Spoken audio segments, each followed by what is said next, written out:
Hi hello welcome back.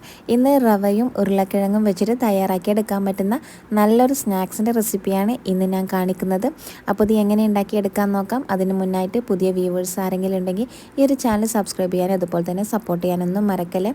അപ്പോൾ നമുക്ക് ഈ ഒരു സ്നാക്സ് എങ്ങനെ തയ്യാറാക്കിയെടുക്കാം എന്നുള്ളത് നോക്കാം. അപ്പോൾ ഈ ഒരു സ്നാക്സ് ഉണ്ടാക്കിയെടുക്കാൻ വേണ്ടിയിട്ട് ഞാനിവിടെ ഒരു കപ്പ് റവ എടുത്തിട്ടുണ്ട്. ഞാനിപ്പോൾ ഇവിടെ എടുത്തിട്ടുള്ളത് 250 ml കപ്പിലാണ് കേട്ടോ. 250 ml കപ്പ് ഒരു കപ്പാണ് ഞാനിവിടെ റവ എടുത്തിട്ടുള്ളത്. ഇനിയിപ്പോൾ ഈ ഒരു റവയിലേക്ക് നമുക്ക് കുറച്ച് വെള്ളം ഒഴിച്ചെടുക്കാം. ഈ ഒരു റവ നമുക്ക് സോക്ക് ചെയ്ത് വെക്കണം. അപ്പോൾ ഇതൊരു 5-10 മിനിറ്റ് ഒന്ന് സോക്ക് ചെയ്ത് വെക്കാം കേട്ടോ. അപ്പോൾ ഈ ഒരു റവ നല്ലതുപോലെ തന്നെ ഒന്ന് കുതിർന്ന് വന്നിട്ടുണ്ട്. ഈ ഒരു റവയിലെ മുകളിലത്തെ വെള്ളമൊക്കെ ഒന്ന് ഊറ്റിക്കളയാം കേട്ടോ. ഇനി നമുക്കിത് ഒരു മിക്സിയുടെ ജാറിലേക്ക് ഇട്ട് കൊടുക്കാം. എന്നിട്ട് കുറച്ച് വെള്ളം ഒഴിച്ചിട്ട് നല്ലതുപോലെ ഒന്ന് അരച്ചെടുക്കാം കേട്ടോ. ഇതുപോലെ ഒന്ന് അരച്ചെടുക്കുക. ഇനിയിപ്പോൾ ഇതിലേക്ക് ചേർക്കാനായിട്ട് പോകുന്നത് ഉരുളക്കിഴങ്ങാണ് കേട്ടോ. ഞാനിവിടെ ഒരു അത്യാവശ്യം വലിപ്പമുള്ള ഉരുളക്കിഴങ്ങ് എടുത്തിട്ടുണ്ട് കേട്ടോ. ഇത് പുഴുങ്ങാത്ത ഉരുളക്കിഴങ്ങാണ്, പച്ചയാണ് ഉരുളക്കിഴങ്ങ് കേട്ടോ. അപ്പോൾ ഈ ഒരു ഉരുളക്കിഴങ്ങ് നമുക്ക് ഈ ഒരു മിക്സിയുടെ ജാറിലേക്ക് ഇട്ട് കൊടുത്തിട്ട് ഒന്നുകൂടി ഒന്ന് അടിച്ചെടുത്തിട്ട് വരാം. അപ്പോൾ നല്ലതുപോലെ ഇതുപോലെ ഒന്ന് അരച്ചെടുത്തിട്ടുണ്ട് കേട്ടോ. ഇനി നമുക്കിത് ഒരു ബൗളിലേക്ക് ഒഴിച്ചു കൊടുക്കാം. അപ്പോൾ നമ്മുടെ മാവിടെ റെഡി ആയിട്ടുണ്ട്. ഇനിയിപ്പോൾ ഇതിലേക്ക് കുറച്ച് ഇൻഗ്രീഡിയൻസ് ചേർത്ത് കൊടുക്കാനായിട്ടുണ്ട്. അപ്പോൾ അതിന് വേണ്ടത് ഞാനിവിടെ ഒരു ചെറിയ പീസ് അളവിൽ ഇഞ്ചി എടുത്തിട്ടുണ്ട് കേട്ടോ. ഇഞ്ചി ചെറുതായി കട്ട് ചെയ്തെടുത്തിട്ടുണ്ട്. അതുപോലെ തന്നെ പച്ചമുളകും പിന്നെ ക്യാപ്സിക്കും ചെറുതായി കട്ട് ചെയ്തെടുത്തിട്ടുണ്ട്. അപ്പോൾ അതെല്ലാം കൂടി നമുക്ക് ഈ ഒരു മാവിലേക്ക് ചേർത്ത് കൊടുക്കാം. ഇനിയിപ്പോൾ ഇതിലേക്ക് ആവശ്യത്തിനുള്ള ഉപ്പും കൂടിയും ചേർത്ത് കൊടുക്കുക. അതുപോലെ തന്നെ ഒരു നുള്ളിൽ ബേക്കിംഗ് സോഡയും കൂടി ഞാൻ ചേർത്ത് കൊടുത്തിട്ടുണ്ട്. ഒരു ബേക്കിംഗ് സോഡ നമുക്ക് നല്ലപോലെ സോഫ്റ്റായി കിട്ടാൻ വേണ്ടിയാണ് ബേക്കിംഗ് സോഡ ഒരു നുള്ളിൽ ചേർത്ത് കൊടുക്കുന്നത് കേട്ടോ.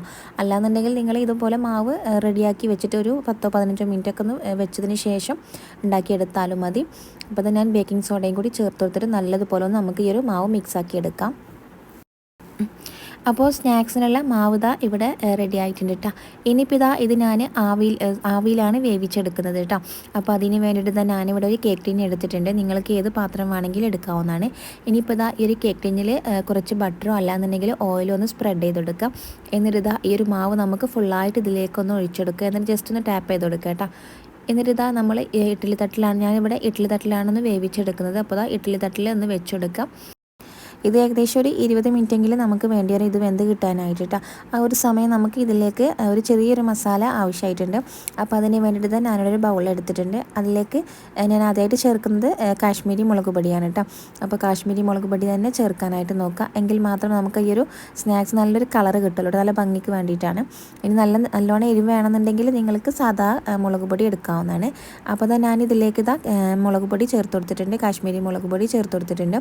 അതുപോലെ തന്നെ കറിവേപ്പിലയാണ് കേട്ടോ. കറിവേപ്പില ഇതുപോലെ ചെറുതായി അരിഞ്ഞെടുത്തിട്ട് വേണം ഇതിലേക്ക് ചേർത്ത് കൊടുക്കാനായിട്ട് കേട്ടോ. അപ്പോൾ കറിവേപ്പിലയും മുളക് പൊടിയും ചേർത്ത് കൊടുത്തിട്ടുണ്ട്. പിന്നെ ഇപ്പോൾ ഒരു പുള്ളിക്ക് വേണ്ടിയിട്ട് ഞാനിവിടെ ഒരു ചെറുനാരങ്ങയാണ് ഇതിലേക്ക് പിഴിഞ്ഞ് കൊടുത്തിട്ടുള്ളത്. ഒരു ചെറുനാരങ്ങ ഫുള്ളായിട്ട് ഞാൻ ഇതിലേക്ക് ചേർത്ത് കൊടുത്തിട്ടുണ്ട്. ഇനിയിപ്പോൾ ആവശ്യത്തിനുള്ള ഉപ്പും കൂടി ഒന്ന് ചേർത്ത് കൊടുക്കുക. എന്നിട്ട് നല്ലതുപോലെ ഒന്ന് മിക്സാക്കി എടുക്കുക. ഈ ഒരു മസാലയിലേക്ക് ഞാൻ കുറച്ച് വെള്ളം കൂടി ഒഴിച്ചെടുക്കുന്നുണ്ട് കേട്ടോ. ഒന്നുകൂടി ഒന്ന് ലൂസായി കിട്ടാൻ വേണ്ടിയിട്ടാണ്. നമ്മുടെ ഈ ഒരു സ്നാക്സിൽ ഫുള്ളായിട്ട് നമുക്ക് ഈ ഒരു മസാല തേച്ച് പിടിപ്പിക്കേണ്ടതുണ്ട്. അപ്പോൾ കുറച്ചും കൂടി വെള്ളം ഒഴിച്ചിട്ട് ഒന്ന് ക്വാണ്ടിറ്റി കൂട്ടിയെടുത്തിട്ടുണ്ട് കേട്ടോ. അപ്പോൾ നമ്മുടെ മസാല റെഡി ആയിട്ടുണ്ട്. ഇനിയിപ്പോൾ നമ്മുടെ ഈ ഒരു ആവിച്ചെമ്പിൽ വേവിച്ചെടുത്ത ഈ ഒരു സ്നാക്സ് ഇവിടെ റെഡി ആയിട്ടുണ്ട് കേട്ടോ. ഇത് നല്ല കുറച്ച് കട്ടിയായിട്ടായിരിക്കും ഉണ്ടാവുക കേട്ടോ. അപ്പോൾ നമുക്ക് ഈ ഒരു ടിന്നിൽ നിന്ന് മാറ്റിയെടുക്കാം. അപ്പോൾ ഇത് നല്ലതുപോലെ തണുത്തതിന് ശേഷം ഞാനൊരു പ്ലേറ്റിലോട്ട് മാറ്റി കൊടുത്തിട്ടുണ്ട്. ഇനിയിപ്പോൾ നമ്മളിപ്പോൾ തയ്യാറാക്കി വെച്ച ഒരു മസാല ഉണ്ടല്ലോ, ഒരു മസാല നമുക്ക് ഫുള്ളായിട്ട് ഇതിൻ്റെ മുകളിലായിട്ട് തേച്ച് കൊടുക്കാം. ഇതിന് മുകളിലും രണ്ട് സൈഡിലും ഫുള്ളായിട്ടൊന്ന് തേച്ച് കൊടുക്കുക കേട്ടോ. ഇനിയിപ്പോൾ അല്ലാന്നുണ്ടെങ്കിൽ ഇത് കട്ട് ചെയ്തെടുത്തിട്ട് നിങ്ങൾക്ക് ഒരു മസാലയിലൊന്ന് ഇതൊന്ന് മിക്സാക്കി എടുത്താൽ മതി. ഇനിയിപ്പോൾ ഞാനിത് നേരിട്ടൊന്ന് ഫ്രൈ ചെയ്തെടുക്കുകയാണ്. കുറച്ച് ഓയിലൊന്ന് സ്പ്രെഡ് ചെയ്തെടുക്കുക. പാൻ ചൂടാക്കി എടുത്തിട്ട് അതിലേക്ക് കുറച്ച് ഓയിൽ ഒഴിച്ചെടുക്കാം. എന്നിട്ട് നമ്മളിപ്പോൾ ഈ ഒരു മസാല തേച്ച് വെച്ച ആ ഒരു സ്നാക്സ് ഉണ്ടല്ലോ ഇതിലേക്ക് വെച്ച് കൊടുക്കുക. എന്നിട്ട് രണ്ട് വശവും ഒന്ന് ഒരു ജസ്റ്റ് ഒന്ന് മുരിപ്പിച്ചെടുക്കുക കേട്ടോ. ഇനിയിപ്പോൾ നിങ്ങൾക്ക് വേണമെന്നുണ്ടെങ്കിൽ അത് കട്ട് ചെയ്തെടുത്തിട്ട് ഈ ഒരു മസാലയിൽ മുക്കിയിട്ട് ഇതുപോലെ ഒന്ന് ഫ്രൈ ചെയ്തെടുത്താൽ മതിയിട്ട്. അങ്ങനെയാണെന്നുണ്ടെങ്കിൽ പെട്ടെന്ന് തന്നെ ഇതിൻ്റെ എരിവും പുളിയൊക്കെ ഈ ഒരു സ്നാക്സിലേക്ക് പിടിച്ചോളും. അപ്പോൾ അങ്ങനെയാണെന്നുണ്ടെങ്കിൽ ഒന്നുകൂടി ടേസ്റ്റ് ആയിരിക്കും കേട്ടോ. അപ്പോൾ ഞാനിതാ ഇതുപോലെയാണ് ചെയ്തെടുത്തിട്ടുള്ളത്. അപ്പോൾ നിങ്ങളുടെ ഇഷ്ടത്തിനനുസരിച്ച് ചെയ്തെടുക്കാവുന്നതാണ്. അപ്പോൾ ദാ ഇതിൻ്റെ രണ്ട് വശിനെ നല്ലതുപോലെ ഒന്ന് മുരിപ്പിച്ചെടുക്കുന്നുണ്ട്. ഇതിലേക്ക് കുറച്ചും കൂടി അങ്ങനെ ഇതുപോലെ കുറേശ്ശായിട്ട് ഓയിൽ ഒഴിച്ചെടുത്തിട്ട് ജസ്റ്റ് എന്താ ഇതുപോലെ ഒന്ന് മുരിപ്പിച്ചെടുത്താൽ മതി. ഹൈ ഫ്ലെയിമിലിട്ടിട്ട് മുരിപ്പിച്ചെടുക്കരുത് കേട്ടോ, അല്ലാന്നുണ്ടെങ്കിൽ ഈ ഒരു മസാല പെട്ടെന്ന് തന്നെ കരിഞ്ഞു പോകും. അപ്പോൾ മീഡിയം ഫ്ലെയിമിലിട്ട് വേണം ഇതൊന്ന് രണ്ട് വശം ഒന്ന് മൂപ്പിച്ചെടുക്കാനായിട്ട് കേട്ടോ. അപ്പോൾ അതിനെ രണ്ട് സൈഡ് നല്ലതുപോലെ ഒന്ന് റെഡിയാക്കി എടുത്തിട്ടുണ്ട്. ഇനി നമുക്കിത് കട്ട് ചെയ്തിട്ട് കഴിക്കാവുന്നതാണ് കേട്ടോ. ഇത് നിങ്ങൾക്ക് സ്നാക്സ് ആയിട്ടോ അല്ലാന്നുണ്ടെങ്കിൽ ഡിന്നറായിട്ടും ബ്രേക്ക്ഫാസ്റ്റ് ആയിട്ടും ഒക്കെ കഴിക്കാവുന്നതാണ് കേട്ടോ. ഇതിൻ്റെ കൂടെ കറി കൂട്ടിയിട്ടും കഴിക്കാനും നല്ല ടേസ്റ്റാണ്. ചിക്കൻ കറിയോ മീൻ കറിയുടെ കൂടെ ഒക്കെ കഴിക്കാനും നല്ല ടേസ്റ്റാണ് കേട്ടോ. ഇനി അല്ലാതെ തന്നെ ഇതുപോലൊരു പീസ് കട്ടൻ ചായയുടെ കൂടെ ഒക്കെ കഴിച്ചാലും മതി.